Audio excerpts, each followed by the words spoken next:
రాష్ట్రంలో జరుగుతున్న అభివృద్ధిని చూసి వైసీపీ నేతలకు మతి భ్రమించి పిచ్చిపిచ్చిగా వాగుతున్నారని మంత్రి కొల్లు రవీంద్ర ధ్వజమెత్తారు. విజయవాడలోని క్యాంప్ కార్యాలయంలో మీడియాతో మాట్లాడుతూ, గత 5 ఏళ్లు వైసీపీ నేతలు జగన్ రెడ్డి రాష్ట్రాన్ని సర్వనాశనం చేశాడు, రెవెన్యూ వ్యవస్థ మొత్తాన్ని అవస్థలమయం చేశాడు, రెవెన్యూ రికార్డులు తగులబెట్టేశారు. అలాంటి వాళ్లు నేడు టీడీపీ గురించి, చంద్రబాబు, నారా లోకేష్ గురించి మాట్లాడుతున్నారు. ప్రజల కోసం పనిచేసే ప్రభుత్వంపై అడ్డగోలుగా మాట్లాడడం వైసీపీ నేతలకు అలవాటుగా మారిపోయింది. గతంలో రీసర్వే పేరుతో భూములు కొల్లగొట్టేందుకు జగన్ రెడ్డి ప్రయత్నించాడు. ల్యాండ్ టైటిలింగ్ యాక్ట్ తీసుకొచ్చి భూ రికార్డులన్నింటినీ ట్యాంపర్ చేసేందుకు యత్నించాడు.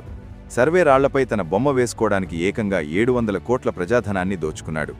తాత ముత్తాతల నుంచి వచ్చిన ఆస్తిపై జగన్ రెడ్డి బొమ్మలు వేసుకునే హక్కు ఎవడిచ్చారు అని ప్రశ్నించారు. గతంలో వైసీపీ నాయకులు తమ కన్ను పడితే ప్రభుత్వ భూమి అని, కాలు పెడితే 22A అని ప్రజల భూముల్ని కబ్జా చేయడం నిజం కాదా? కలెక్టర్లను, రెవెన్యూ అధికారులను బెదిరించి భూదోపిడీ చేయడం నిజం కాదా? నాడు తెలుగుదేశం పార్టీ నుంచి ఎమ్మెల్యేలుగా గెలిచిన వారిని బెదిరించారు. అనగానిని కూడా లాక్కునే ప్రయత్నం చేసినా అతను లొంగలేదనే కక్షతో నేడు నిందలేస్తున్నారని మండిపడ్డారు.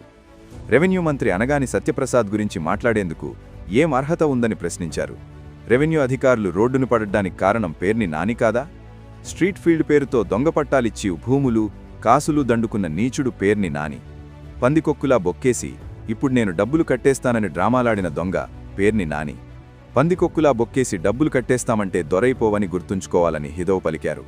మీరు చేసే ప్రతి వ్యాఖ్య కౌంట్ చేస్తున్నాం, ప్రతి అరాచకం లెక్క పెడుతున్నాం. రాష్ట్రం కోసం, రాష్ట్ర యువతకు ఉపాధి అవకాశాలు కల్పించడం కోసం చంద్రబాబు -6 డిగ్రీల చలిలో సైతం దావోస్లో పర్యటించి రాష్ట్రానికి పెట్టుబడులు తీసుకొస్తున్నారు. అనేక సంస్కరణలతో ప్రజాపాలన అందిస్తుంటే చంద్రబాబుపై విమర్శలు చేయడానికి సిగ్గుండాలి.